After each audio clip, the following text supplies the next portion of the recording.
Assalamualaikum warahmatullahi wabarakatuh. Perkenalkan, nama saya Anip Andiani. Saya mahasiswa PPG dalam jabatan UIN Wali Songo tahun 2023. Kali ini saya akan mempraktikkan tentang P5 PPRA, gaya hidup berkelanjutan. Mau tahu gimana? Ayo ikuti saya. Assalamualaikum warahmatullahi wabarakatuh.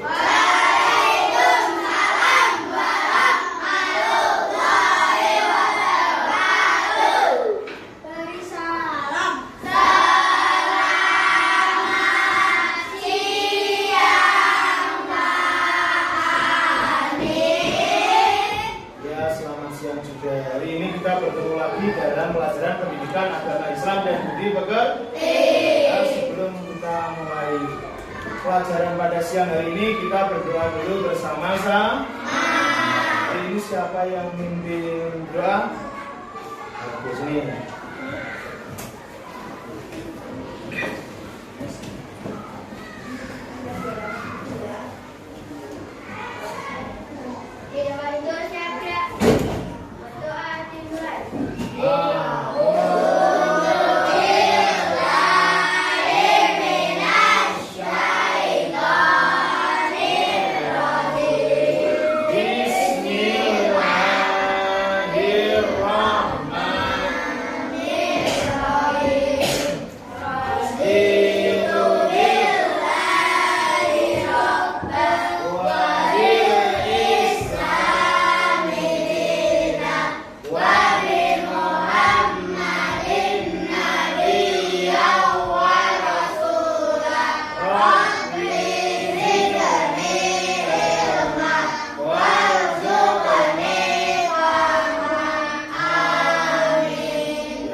Ya, setelah kita berdoa, kita menyanyikan lagu Indonesia Raya. Ya, anak-anak silakan berdiri, kita menyanyikan lagu Indonesia Raya.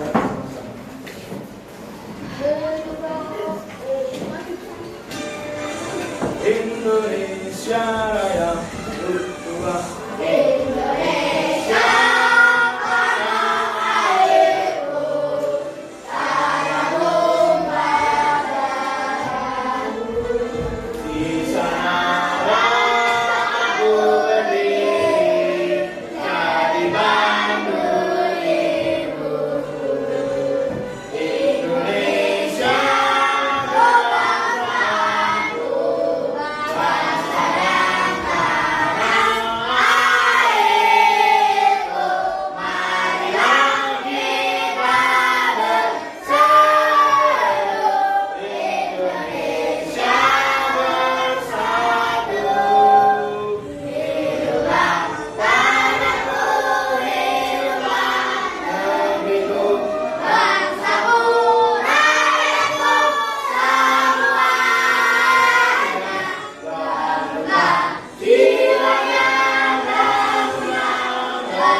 Kita berdoa dan menyanyikan lagu Indonesia Raya. Hari ini kita akan belajar tentang gaya hidup berkelanjutan P5 ya.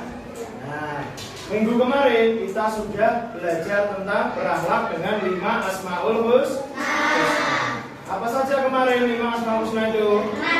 Menahan diri, terus mandiri, kebersihan,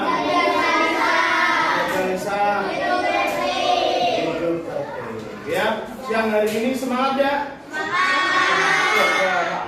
Tepuk semangat. Semangat. Ya, anak-anak, Pak Anip akan menampilkan gambar. Nanti kalian bisa lihat tuh gambarnya, gambar bersih atau kotor ya.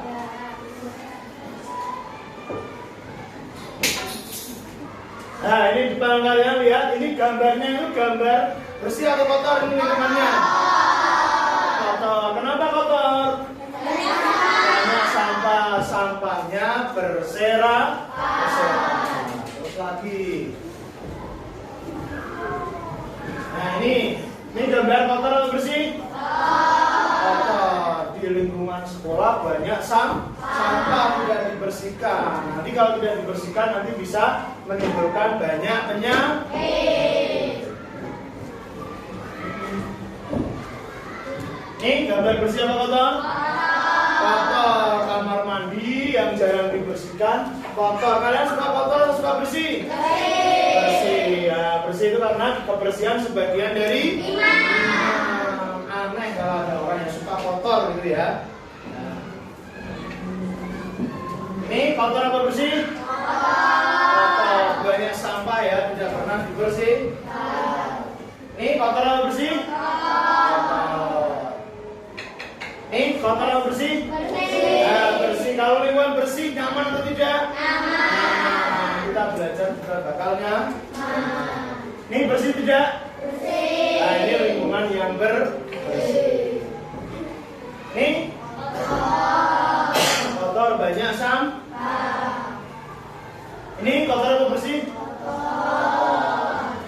Ini bersih. Lingkungannya bersih, tidak ada sampah. Setelah kalian melihat tadi foto-foto atau gambar-gambar lingkungan bersih dan yang kotor, siapa yang bisa menjelaskan lingkungan bersih itu bagian bagaimana? Siapa yang bisa? Ayo angkat tangan. Ya, coba lingkungan bersih itu, Adi maju.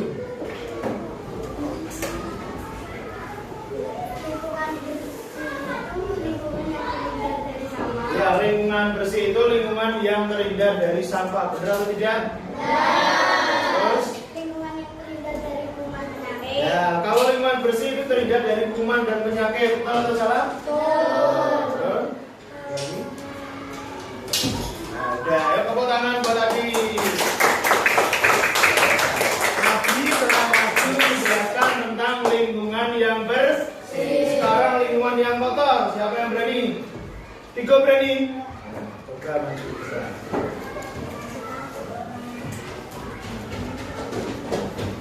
Lingkungan kotor yang gimana? Ya, lingkungan kotor itu lingkungan yang banyak sampah. Iya apa enggak? Ya. Terus lingkungannya biasanya bau ya? Ya, bau.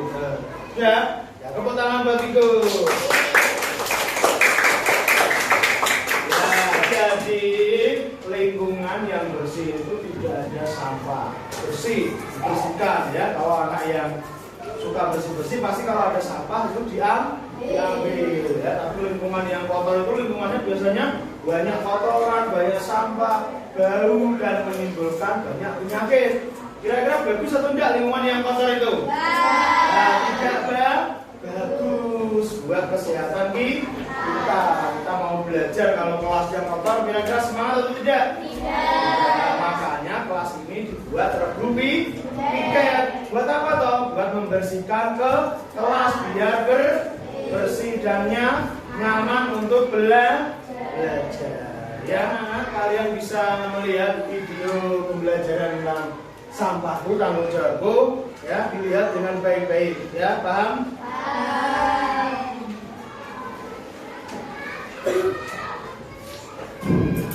Halo anak-anak, hari ini kita akan belajar tentang sampah. Ada yang tahu dari mana asalnya sampah? Dari makanan, Bu. Bekas bungkusnya akan menjadi sampah. Betul sekali, Nak. Sampah berasal dari kegiatan kita sehari-hari. Bahkan, mandi, sampah belajar pun bisa menghasilkan sampah.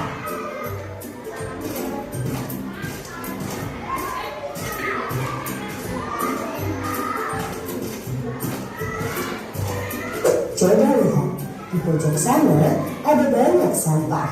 Baunya busuk dan dihinggapi banyak lalat. Lalat bisa membawa kuman dan jadi sumber penyakit. Ada yang tahu apa lagi yang bahaya dari sampah? Bisa bikin banjir, Bu. Ya, benar. Sungai yang dipenuhi sampah tidak cukup untuk menampung air hujan. Air akhirnya meluap dan terjadi banjir. Sampah juga bikin air sungai jadi tercemar. Tidak bisa lagi dipakai untuk minum atau mandi. Ikan-ikan di dalamnya juga ikut mati. Kalau sampahnya dikubur dalam tanah, apakah masih berbahaya, Bu? Sampah itu akan mencemari tanah. Tanah jadi tidak subur sehingga tanaman tidak bisa tumbuh. Air tanah di dalamnya juga bisa ikut tercemar. Ada yang tahu bagaimana cara mengolah sampah yang benar? Sampahnya dibakar, Bu.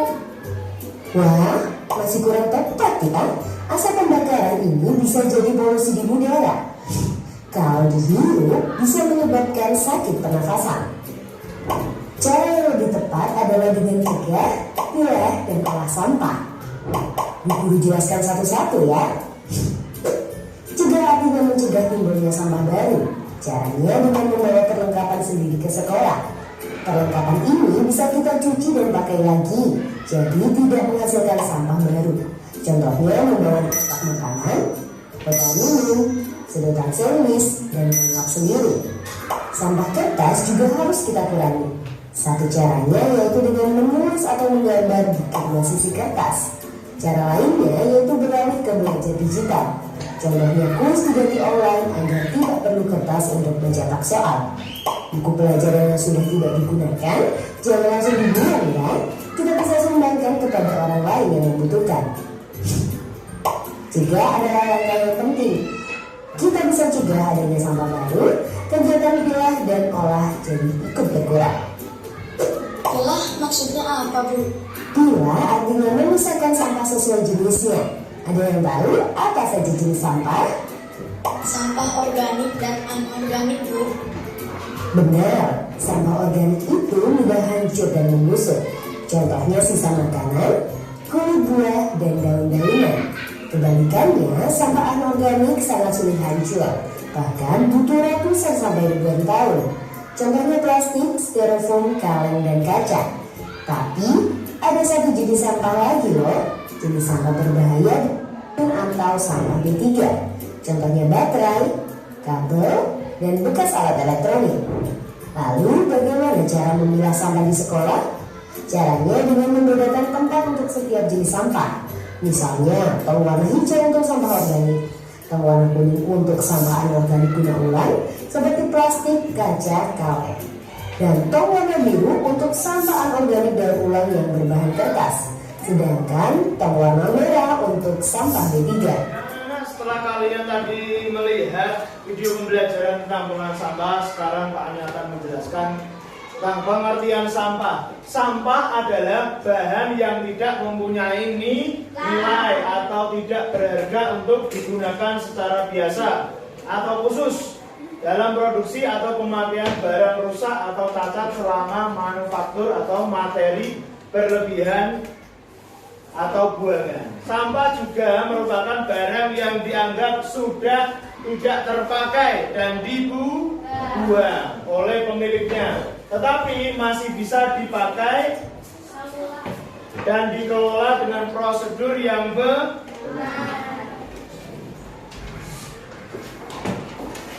Sumber-sumber sampah. Tuh, yang pertama itu bisa dari pemukiman atau rumah tangga. Biasanya sampah rumah tangga berupa sisa pengolahan makanan, perlengkapan rumah tangga, kertas, kardus, gelas, kain, sampah kebun halaman dan lain-lain. Itu merupakan sumber-sumber sampah. Ya, ini bisa dilihat gambarnya. Nah, sampahnya ya.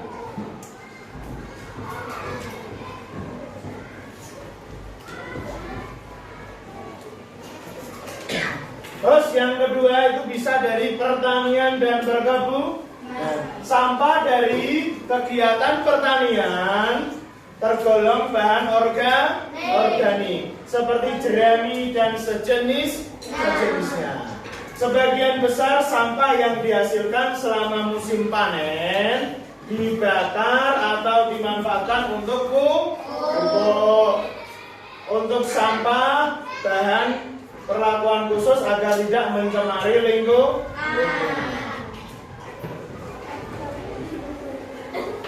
Terus yang ketiga yaitu sampah yang berasal dari kegiatan seperti sisa bangunan dan konstruksi gedung.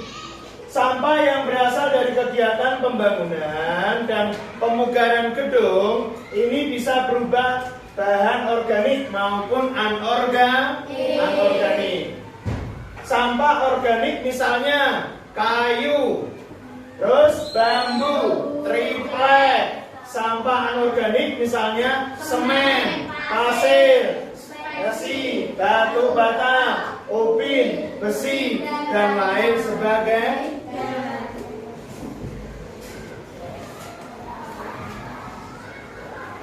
Nah, terus yang selanjutnya yaitu sampah yang berasal dari lembaga pendidikan, bisa kantor pemerintah, misalnya dari perdagangan dan perkantoran.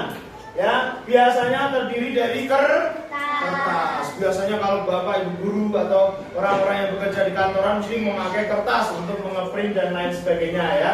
Terus alat tulis menulis, ballpoint, pensil, sepeda dan lain. Ya, baterai.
observasi atau wawancara. Nah, wawancara itu apa nanti? Jadi kalian bertanya-tanya sama narasumber. Nah, narasumbernya sudah Pak Anif tentukan nanti ya.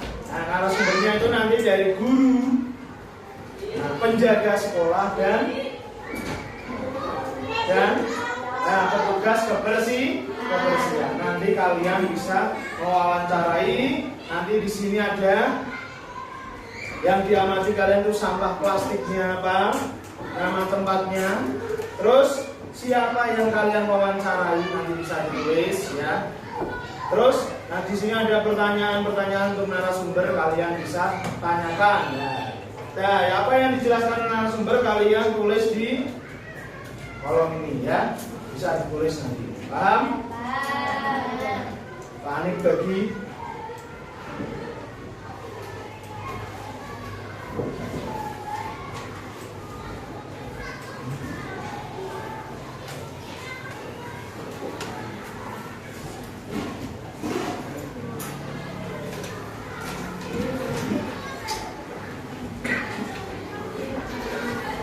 Sudah dapat semuanya? Ya, jadi nanti kalian bisa mencari gurunya. Ya, gurunya, petugas kebersihannya dan penjaganya. Nanti kalian bisa wawancara, ya. Paham?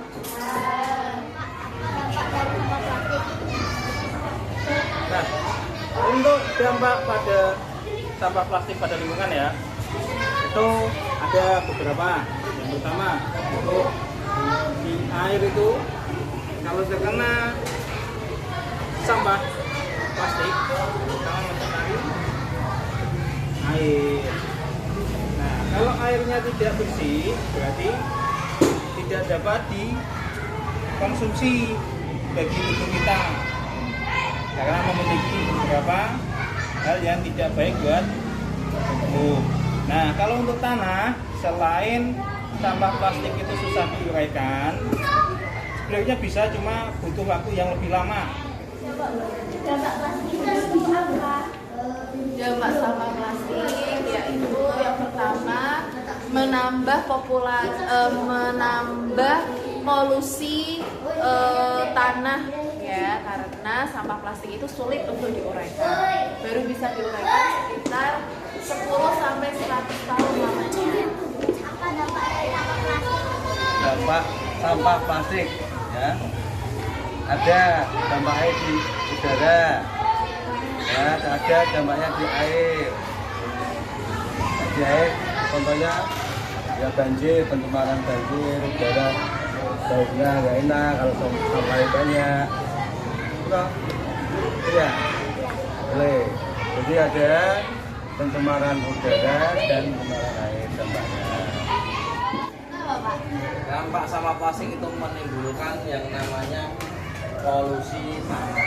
Karena sampah plastik itu tidak bisa terurai oleh bakteri yang ada di tanah dalam waktu yang singkat. Butuh jutaan tahun untuk dapat mengurai. Jadi sampah plastik tidak boleh dibuang sembarangan karena bisa merusak lingkungan.